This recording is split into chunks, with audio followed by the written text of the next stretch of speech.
You're listening to Financial Advisor Marketing, the best show on the planet for financial advisors who want to get more clients without all the stress. You're about to get the real scoop on everything from lead generation to closing the deal.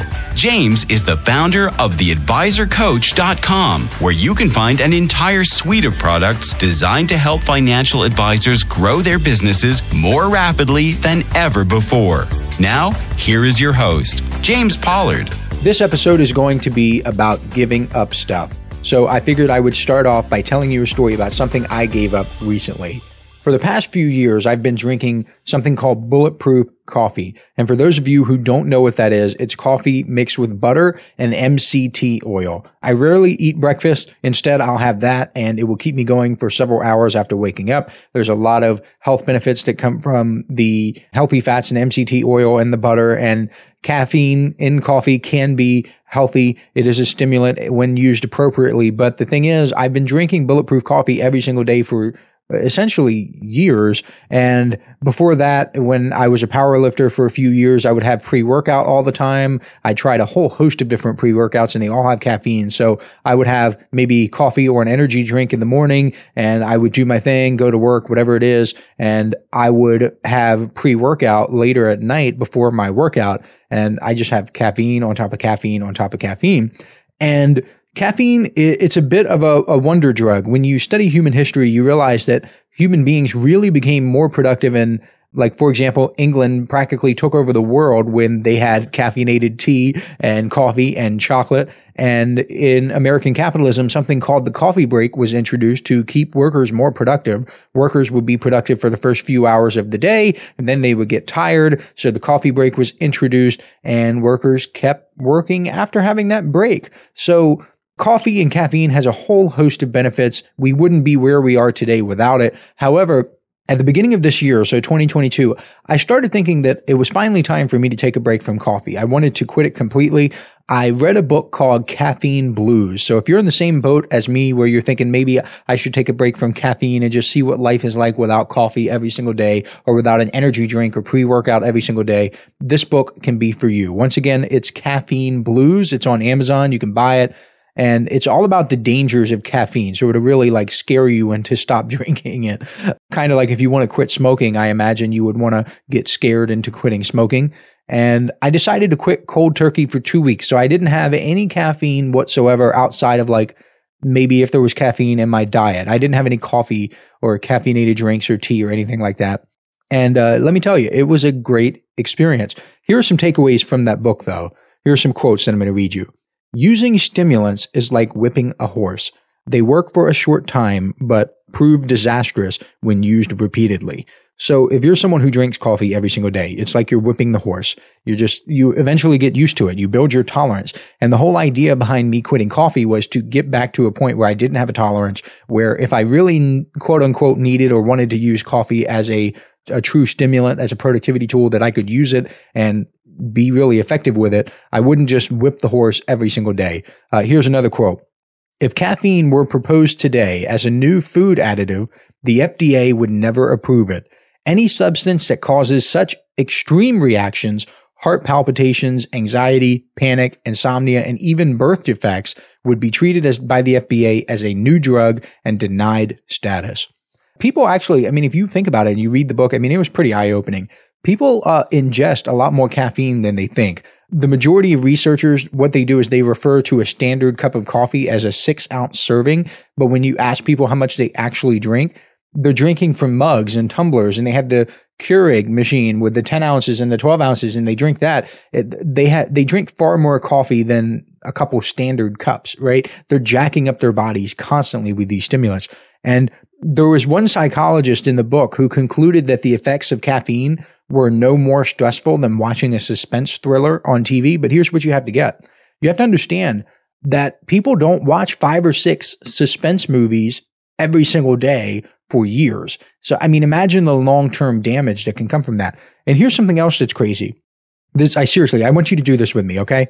I want you to open your mouth as wide as you can, like, as wide as you can, and close it slowly, very slowly close your mouth. Do you hear any popping or cracking when you do that? that's associated with stress, okay? And it's associated with caffeine intake, because caffeine and stress, what they do is they cause a tightening of the jaw muscles, and that contributes to misalignment. And that causes a whole host of problems, including headaches. So if you have the caffeine headaches, if your jaw feels really tight, again, open your mouth as wide as you can and then close it slowly. And if you hear any cracking or popping, it's probably related to caffeine. I'm not a doctor. I'm not giving you medical advice, but something to think about. Anyway, I gave up caffeine for 2 weeks, like completely cold turkey, didn't have anything. And it was amazing. It really was. Now, granted, it sucked at first, but I felt my body resetting to the way that it was supposed to be. And at the end of the 2 weeks, I was calmer. I felt more rested. I could think more clearly. I could think clearer than ever before. I am drinking coffee again, but only half the amount that I used to drink. And I'm avoiding it on the weekdays and days when I feel like I don't need it, which are more common now. So I feel like I don't need coffee most of the time. But if I have a day where that has a lot of high energy task or a lot of mentally demanding task, I will have it and it will give me an edge. So I began thinking about things financial advisors should give up if they want to get more clients and improve their businesses. And I came up with a few things. Number one, reliance on any one marketing strategy. The single most important business building tip I can give financial advisors is to embrace multiple marketing strategies. If you're an Inner Circle member, you've had this pounded into your head with every single issue. This is more important now than ever before because there's a lot of research coming out which demonstrates that consumers want to learn about their financial advisors from multiple places, from multiple angles, whether that's a Google search combined with a LinkedIn profile, like a LinkedIn search, which is the most common way for checking out a financial advisor, or it could be checking out a financial advisor's website and then going onto an email list, which is also extremely common, which is why I have the client getting website over at theadvisorcoach.com/website. And I have the email marketing webinar that can tell you all about how I'm helping financial advisors get more clients with email over at theadvisorcoach.com/webinar. There's a method to my madness. The reason I have these things and I have products and services available for financial advisors in this way is because consumers are looking for financial advisors in this way. I don't offer stuff that doesn't work, quite frankly. I wouldn't do it. It would be business suicide. I'm giving financial advisors access to the tools, the services, the products that they need, the information that they need to succeed in the world in which we live. The way that people are searching for financial advisors, I don't want to say that it's changing because it's not, the human psychology isn't changing, but the tools, the techniques, the way that they approach it, it really is changing. You need to put yourself in a position to win in multiple areas. The cool thing about the multiple marketing strategies approach with like LinkedIn and websites and all that other stuff is that they work together. For example, if you haven't gone through the How to Get Clients with LinkedIn video training, you should go through that and you should pay close attention to video number 5, which is literally titled The Multiplier, using LinkedIn to strengthen your other marketing. And the video is about this concept. People don't realize that each marketing strategy should strengthen all the others. There's even an Aesop fable about this, which goes like this. A father had a family of sons who were forever fighting among themselves. Nothing the father did or said did any good for them to get them to stop fighting, so he decided to show them something instead of tell them. He figured actions spoke louder than words. He asked his sons to bring him a bundle of sticks, which they did. He handed the bundle to each of his sons and asked them to break it. Each son struggled, really just tried to break the bundle, trying his best to do so, but couldn't. Then the father untied the bundle and gave the sticks to his sons to break one by one, and they did. Snap, they took each little twig. Snap, they broke it easily.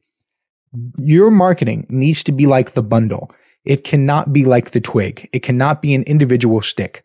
If you have multiple marketing strategies, you become unbreakable. Number 2, attachment to your prospecting outcomes. This is especially true when you're following up with prospective clients. There are so many people who send these like just touching base or just checking in emails, and they're so needy because they're attached to the outcome. There's a difference between following up and being needy. Sadly, some financial advisors think any follow-up whatsoever is needy. This is not the case. Follow-up is necessary. Some financial advisors hate it. They don't want to do it. That's why they don't do it. But it is absolutely critical to a business building strategy. And eliminating neediness from your follow-up often requires a big shift in mindset. You need to understand that you're not following up because your prospect, quote unquote, needs what you offer. You're merely putting yourself out there as a resource. If prospects want to work with you, that's great. If they don't want to work with you, just move on. Now, I mean, sometimes financial advisors will encounter prospects who have unrealistic expectations about retiring early, the people who can't budget whatsoever, who have no idea what's happening with their money, or they consistently make bad financial decisions. These are the people who truly, again, quote unquote, need a financial advisor's help. However, if these prospects firmly refuse the help being offered, then the advisor should move on. Focus your efforts on people who see the value. This is like somebody who has lung cancer from smoking 5 packs of cigarettes every single day for 40 years or whatever. And you say, look, you need to stop smoking. You're going to die. Then if that person lights up another ciggy, dude, move on. They obviously don't want the help. Hey, financial advisors. If you'd like even more help building your business, I invite you to subscribe to James's monthly paper and ink newsletter, The James Pollard Inner Circle. When you join today, you'll get more than $1,000 worth of bonuses, including exclusive interviews that aren't available anywhere else. Head on over to theadvisorcoach.com/coaching to learn more. So in the financial advisor sense, you're following up until you get a firm yes or no from the prospect. Because until that happens, you don't know for sure if the prospect is refusing your help. If someone flat out says, no, I do not want this, I don't want a financial advisor, please go away, then go away. That's what you want. I would rather have a no than a yes, or I'd rather have a no than a maybe. I would never, you know what I mean? Like, I would rather have somebody say no than to just ghost me, or to stop responding to messages, or to not give me any indication whatsoever. When you chase something, it's because you have a deep emotional attachment to that thing. And that can be good in some situations. You want to be involved. You want to have some emotion, but it kills a financial advisor's follow-up. So what's the solution? Cultivate outcome independence. You should not be emotionally invested in whether or not someone works with you. At its core, the cause of neediness, it's really fear. And fear is one of our strongest emotions. We have the fear of uncertainty, the fear of loss, the fear of rejection. Once you get rid of this emotional attachment, you will begin to find that people are drawn to you like moths to a flame. Number 3, short-term thinking. I had a conversation the other day with this guy. He's a super successful entrepreneur. I asked him why he thought he was successful. And he told me it was because for as long as he could remember, he focused on the long term. He focused on the big picture. He thought about 10 years from now, 20 years from now, 30 years from now, instead of just like next weekend. He's in his 50s right now, and he told me a story about how he invested $50 a week as a teenager. He did odd jobs around the neighborhood. He did a part-time job at the Dairy Queen. I think that's what he said. Either Dairy Queen or Tasty Freeze, one of those. And I did the math, and I figured that each $50 he invested in the S&P 500 would be worth roughly $1,900 today. So let's say he saved a total of 50, or not 50, holy moly. What type of person would earn $50,000 as a teenager back in like the 70s or whatever? Let's say he saved a total of $5,000. And for those of you keeping track, that would be $190,000 today after all the growth. And that's just from $50 per week as a teenager. He mowed lawns, he raked leaves, he washed cars, did odd jobs, he would paint. He did whatever it took to get that $50 a month. And he still had spending money. He told me he still had money to take girls out on dates, to fill up his car, to do all that other cool stuff that you want to do as a teenager. But he focused on the long term. Now, I know that you wish most teenagers would be like that or be as responsible, but he just was. A lot of you listening to this right now, I'm just going to keep it real with you. This might hurt, but a lot of you don't have that same drive.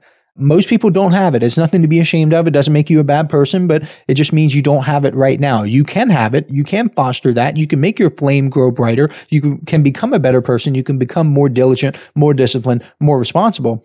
But most people in America, at least, or in the whole world, it's just human nature. I don't really know. They just don't have it, especially as teenagers. They would rather have the latest video game. They'd rather have the newest sneakers or whatever some multi-millionaire celebrity tells them is cool. They would rather spend hours watching other multi-millionaires play sports instead of working to accomplish their dreams. There's a quote from Bill Gates, which I really, really love, and it's this one. Most people overestimate what they can do in 1 year and underestimate what they can do in 10 years. I'm not telling you to avoid your short-term goals or to live for the moment and be present and all that other stuff, because life is merely a collection of moments. That's all it is. It's just a collection of us being here in the present. And that's awesome. That's a wonderful gift that we have in front of us, but you need to keep your eyes on the target. Know what you want out of life and have a plan to get there. You know what's frustrating to me? It's when I explain to financial advisors that they can split test like an email autoresponder and they can crush other marketing strategies, or that they can do the same thing with their website and literally 10x conversions over time, or that they can do the same thing with direct mail. I just outline the strategies. I give it to them. I tell them exactly what to do. And they say things like, oh, but that sounds too hard. Yes. But you know what else is hard? Living a life of mediocrity. I realize that by definition, it has to be this way. Most people are going to live average lives. There's always going to be an average. Most people are going to be average because that's what average is. So it can be no other way. But if you're listening to this show right now, chances are you are above average. So you can't fall into this trap where all you're doing is living for the weekend and you can't see past next Friday night. I don't know about you, but my great-great-grandchildren are going to know who I am. They are going to benefit from the work I'm doing today. Can you say the same? Number 4, being the smartest person in the room. You have to give this one up. You have to give this one up. Stop being a big fish in a small pond. If you're the most successful person in your family and you come from a lower or middle class family, you need to get out of your own way. You need to get around people who are doing much better than anything you've ever seen. You're either growing or you're dying. Some of you listening to this, you were put in the gifted class at school. You took the little test, you showed great skill, great promise, whatever it is in middle school. Your teacher said, yeah, this person should be in the gifted class, and you peaked there. You felt so good about yourself that you ended up coasting, and then the real world slapped you in the face. And I don't mean general intelligence either. When I say be the smartest person in the room, I don't mean general intelligence. There are some people who have top 10% IQs and bottom 10% bank accounts. I want you to get around people who can help you accomplish whatever it is you need to accomplish. For example, I'm pretty good at marketing. I'm pretty good at growing financial services businesses. I'm pretty good at getting in the marketing guts of really any business, but I'm damn good at helping financial advisors. So if you're a financial advisor or a financial planner, chances are I can help you. I can grow your business in ways that you never thought possible. However, I'm not the best at fitness. If I wanted to get in better shape, it would be smart of me to get around people who know more about fitness than I do. The only fitness I know is fitting this whole pizza in my mouth. I don't know enough about nutrition and how certain foods work and how certain foods impact my ability to sleep well, think clearly, and so on, which means it would be a smart move for me to talk to nutritionists who, quite frankly, know more than I do. That's what I did with the sleep. When I started wanting to track my sleep and to get better sleep and to think clearly because of my sleep, I hired people who knew about this. They just told me. I didn't have to waste my time watching 500 hours of YouTube videos, listening to 67 podcasts. I didn't have to do any of that stuff. I hired someone. That person, over the course of, well, the first hour was pretty intense because there's like a law of diminishing returns here. You get as much information that you can handle right away, you implement it, and then you come back and you fine tune it. That's what happens with everything in life. I got a bunch of information in the first hour and I hit the ground running. That's what I did. Some people are embarrassed of not knowing things. They feel bad. They feel ashamed to admit that they don't know something, but how are you supposed to learn? I would rather look dumb for 5 minutes and get the results I need than live without the results. I think that's the difference between me and average people, and you need to be that way too. So moving on. Number 5, this is the last thing you need to give up if you want to build your business, if you want to get more clients. I know these things aren't tactical. I know I'm probably going to have people whining and complaining that these aren't tactics, like give up this specific strategy or whatever. But I want you to give up other people's definition of success. Only you can do this. This is about you giving up stuff to get more clients. But who is to say what's right for you? Maybe you want to run a lifestyle business. Maybe you don't want to grow that much. I don't know. What's weird is that if you ask most people to describe what success looks like to them, they will give you a somewhat similar definition. And it typically revolves around three things: a good job, a good income, and a good education. And like a good family life. I guess that would be like a number 4. That would be a success. In America, success is about being smart and ambitious. But you might not be as smart or as ambitious as other people think you should be. And who cares? The only person who can live your life is you. And I see this in the marketing realm in a few ways. First, some financial advisors are still hung up on how they should look, meaning they think they need to have the proper buttoned up, completely professional image at all times. But what they don't understand is that it's intimidating to prospective clients. It makes them appear standoffish. There have been studies done that prove this. There's been surveys. There have been different tests that prove this, that people are intimidated by it. They don't want that. They don't want the buttoned up, perfectly professional image. Now, of course, there are exceptions to every single rule. There are people who do want to work with financial advisors who have perfectly coiffed, whatever, like suits. I don't even know what the right term is.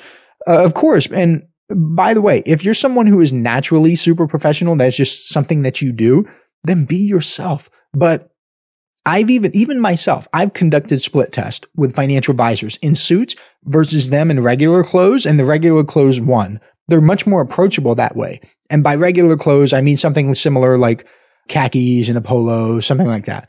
I also see it when financial advisors tell me that they should be marketing a certain way because so-and-so is doing it. A competitor has a podcast, so they need a podcast. A competitor has a video on his homepage, so they need a video on the homepage. Who gives a crap?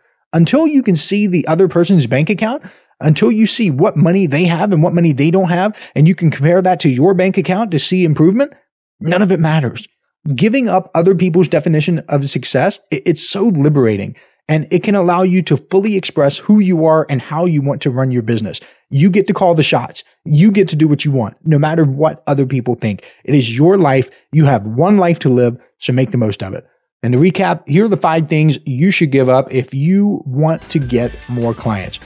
First, reliance on any one marketing strategy, attachment to your prospecting outcomes, short-term thinking, being the smartest person in the room, and finally, other people's definition of success.